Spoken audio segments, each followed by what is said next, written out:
Hello dear students, this is your Renu ma'am and today we will do class 10 chapter 12 electricity topic Ohm's law.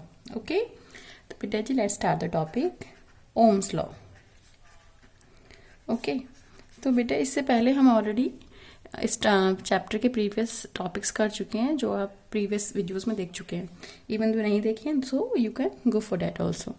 तो बेटा जी previous class में मैंने आपको ammeter volt meter बताया था कि एमीटर लगता है हमारे पास में. Ammeter is a device which is use to measure the electric current flowing through any circuit और जो हमेशा सीरीज में लगता है. ठीक है, एमीटर हमेशा सीरीज में लगता है बेटा जी, जबकि वोल्ट मीटर आपका पैरेलल में लगता है और वोल्ट मीटर पोटेंशियल डिफरेंस को मेजर करता है टू एंड्स के बीच में. ठीक है, जब भी सर्किट में करंट फ्लो करेगा तो जिन एंड्स में कंडक्टर के जिन एंड्स के रिस्पेक्ट में आपको जिन एंड्स का पोटेंशियल डिफरेंस निकालना है तो वो आप वोल्ट मीटर की हेल्प से निकाल सकते हैं. ठीक है, अब हम आते हैं बेटा जी ओम्स लॉ पे. तो ओम्स लॉ आपसे कहता है क्या है. ठीक है, सबसे पहले ये चीज़ देखते हैं बेटा. दिस लॉ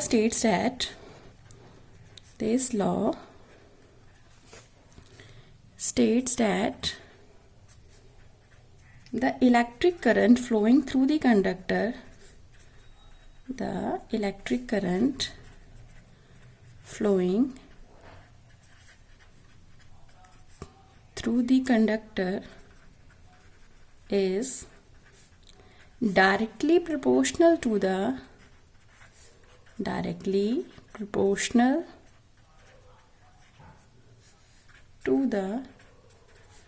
potential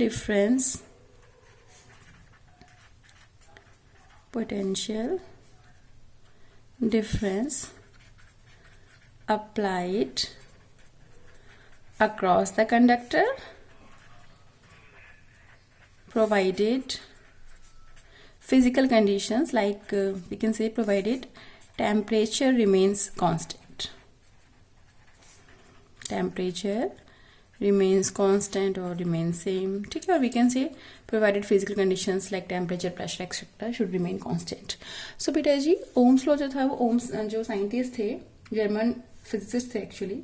ठीक है, जी साइमन ओम उन्होंने दिया था ये. और उनके अकॉर्डिंग क्या उन्होंने ये क्या चीज़ बोली थी बेटा जी, that the electric current flowing through the conductor is directly proportional to the potential difference applied across the conductor provided physical conditions like temperature should remain constant. ठीक है, अगर आपने एग्जाम्पल सिंपल इतना लिख दिया current proportional to potential difference तो आपको full marks नहीं मिलेंगे. You have to mention that physical conditions like temperature should remain constant. ठीक है, ये मस्ट है, आपको लिखना ही लिखना है बेटा जी. ओके, तो ओम्स लॉ आपसे क्या कह रहा है, आपसे ये कह रहा है सिंपल सा कि मेरे पास कोई भी कंडक्टर है बेटा. ठीक है, अब कंडक्टर है, मैं यहाँ पे रजिस्टर लेके चल रही हूँ उसको फॉर एग्जांपल. तो मेरे पास में यहाँ पे ये रजिस्टर है जिसका रेजिस्टेंस मैंने आर ले लिया है. ठीक है, अब इसके अक्रॉस बेटा जी हमने पोटेंशियल ठीक है वी वोल्ट मीटर लगा दिया है. वोल्ट मीटर जो होगा वो क्या करेगा, आपका वोल्ट मीटर जो है वो इसके एंड्स के अक्रॉस जो पोटेंशियल है उसको मेजर आउट करता है. ठीक है, फाइन. हमने यहाँ पे बेटा जी एमीटर लगा दिया. मैंने यहाँ पे बैटरी लगा दी है. बैटरी का लॉन्ग साइड हमेशा पॉजिटिव और स्मॉल वाला नेगेटिव होता है और ये वी हो गया. यहाँ पे हमने की लगा दी है. ठीक है, ये मैंने यहाँ पे रियोस्टेट लगा दी है. एक्चुअली रियोस्टेट का इसमें फर्द वैसे कोई यूज़ नहीं है खास, लेकिन हम जो प्रैक्टिकल करते हैं ना ये एक्सपेरिमेंटल सेटअप है एक्चुअली बच्चे. It is experimental setup of Ohm's law. ठीक है, तो हम क्या करते हैं बेटा जी यहाँ पे एक्सपेरिमेंटल सेटअप में सिंपल सा है कि हमारे पास में हम बैटरी को कनेक्ट करते हैं एमीटर के पॉजिटिव, बैटरी के पॉजिटिव को एमीटर के पॉजिटिव पे, क्योंकि ये प्रैक्टिकल में भी आपसे आ सकता है, प्रैक्टिकल में भी पूछते हैं. ठीक है, तो बैटरी के पॉजिटिव को एमीटर के पॉजिटिव से जोड़ा, एमीटर के नेगेटिव को हमने रजिस्टर से जोड़ा, रजिस्टर के दूसरे एंड को हमने रियोस्टेट से जोड़ा. बेटा रियोस्टेट जो होता है ना ये वेरिएबल रजिस्टर होता है. ठीक है, तो इसमें क्या होता है, इसमें हम रेजिस्टेंस को चेंज कर सकते हैं. एक्चुअली इसका जो शेप होता है जस्ट लाइक इसमें ना 2 नॉब्स होते हैं ऊपर और एक मिड में होता है. तो जो हम अगर यहाँ पे और यहाँ पे कनेक्शन करते हैं तो उस केस में सिर्फ मतलब ये वाला पोर्शन रेजिस्टेंस का काउंट हो रहा है. ओके, अगर मैं इसको हमने ये जो ऊपर वाली जो आर्म होती है मूवेबल होती है तो हम जितना चाहे उतना रेजिस्टेंस में कंट्रीब्यूट करा सकते हैं सर्किट में ओम्स लॉ से. ठीक है, तो जो एनसीईआरटी में है उसमें एनसीईआरटी में क्या किया, एनसीईआरटी में रियोस्टेट ना लगा के यहाँ पे बैटरीज को चेंज किया है. 1 बैटरी 2 बैटरी 3rd बैटरी. तो बैटरी का नंबर चेंज करके पोटेंशियल चेंज किया सर्किट में, करंट को चेंज किया, फिर आप वी और आई का रेशियो वी और आई की रीडिंग्स लेके वहाँ से आर निकालते हैं उनका ग्राफ प्लॉट करके। इसमें क्या होता है, इस एक्सपेरिमेंटल सेटअप में रियोस्टेट लगाने के बाद अब सिर्फ इसको ऊपर नीचे चेंज करेंगे, मतलब ऊपर नीचे मतलब कि आगे पीछे to and fro you will move the, जो ऊपर का जो टॉप है इसमें टॉप में जो नॉब लगा हुआ उसे आप मूव करेंगे तो सर्किट के अंदर आपके पास में करंट का वैल्यू चेंज होगा, क्योंकि ठीक है सर्किट के अंदर करंट का वैल्यू चेंज होगा तो वोल्ट मीटर की रीडिंग भी चेंज आएगी और एमीटर की रीडिंग भी चेंज आएगी।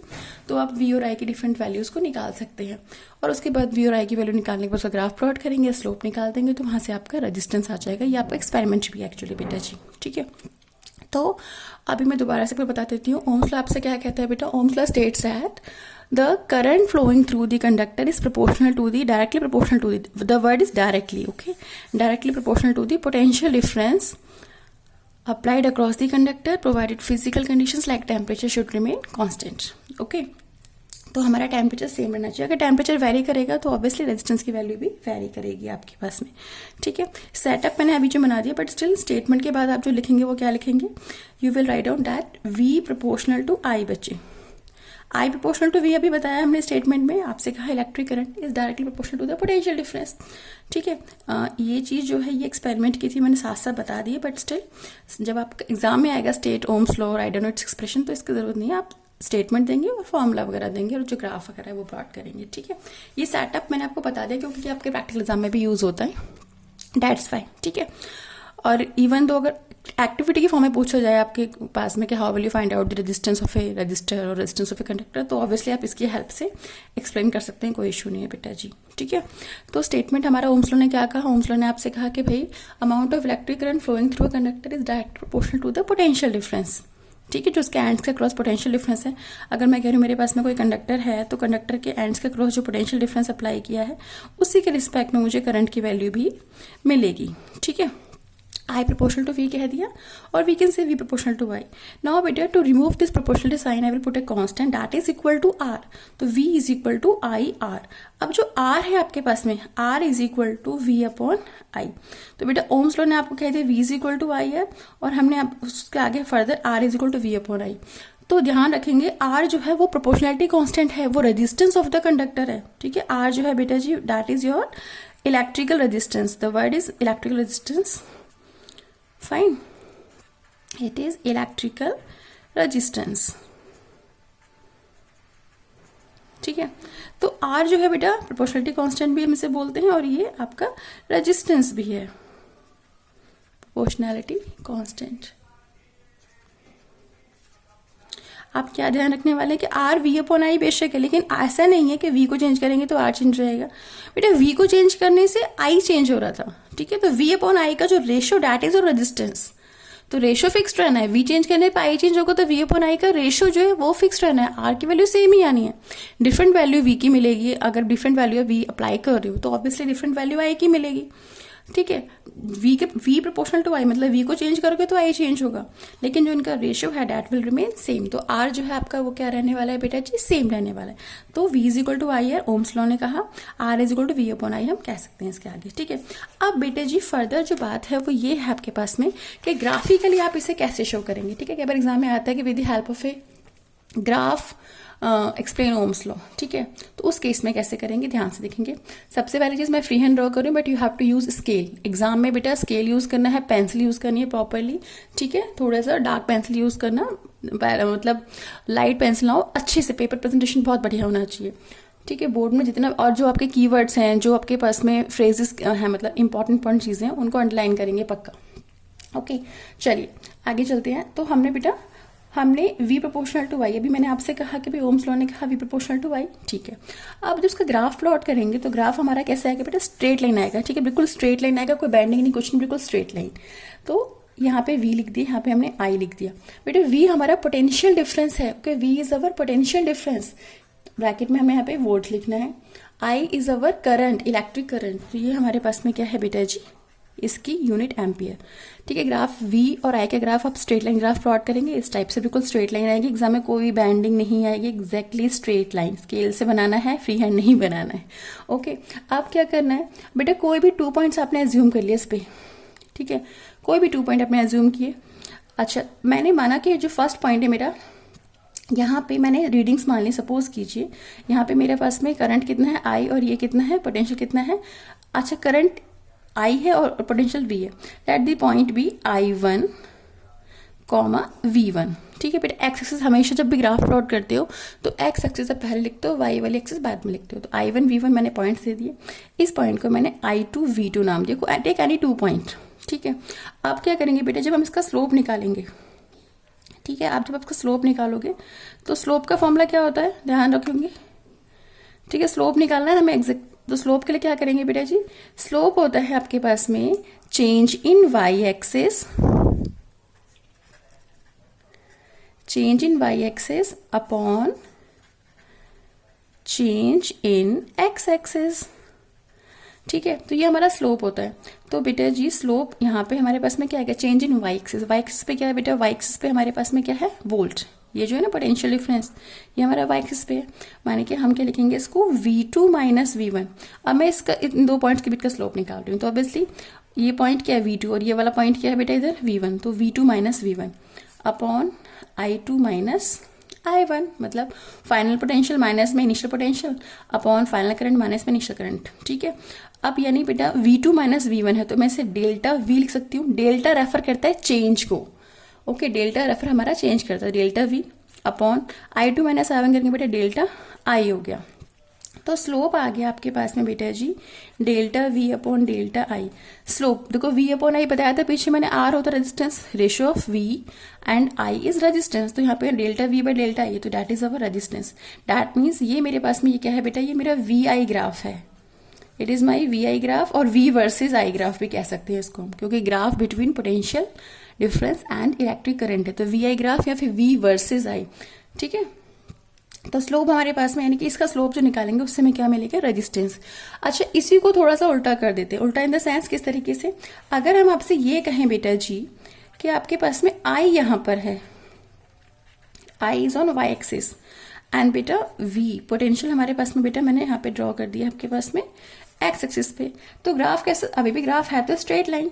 अब यहाँ पे स्लोप हमें क्या देगा, यहाँ से अगर मैं 2 पॉइंट्स का स्लोप निकालूं बेटा जी तो मुझे क्या मिलने वाला है, तो पॉइंट्स क्या हो जाएंगे, अगेन मैंने इसको पॉइंट्स को V1 I1 ले लिया, सेकंड पॉइंट को मैंने यहाँ पे V2 I2 ले लिया। ठीक है, तो बेटा स्लोप जो होगा हमारे पास में वो क्या आएगा, slope again change in Y axis upon change in X axis. Y पे क्या है हमारे पास में, एक्सिस पे आपके बार वाई एक्सिस पे हमारे पास में करंट है, यानी कि यहाँ पे हो जाएगा I2 माइनस I1। और नीचे क्या है बच्चे, एक्स एक्सिस पे क्या है देखो, पोटेंशियल है, यहाँ पे V है पोटेंशियल, तो ये वाला जो पॉइंट और ये वाला पॉइंट, यहाँ पे V2 और ये कितना है V1, तो V2 माइनस V1। यानी बेटा स्लोप जो है that is your delta I upon delta V। Okay, slope हमारा delta I upon delta V है। अब खुद देखो, पीछे मैंने अभी आपसे कहा था R is equal to delta V upon delta I, just यहाँ पे कहा था ना। अब यहाँ पे ऐसे उल्टा है तो कैसे लिखेंगे इसको, 1 अपॉन R।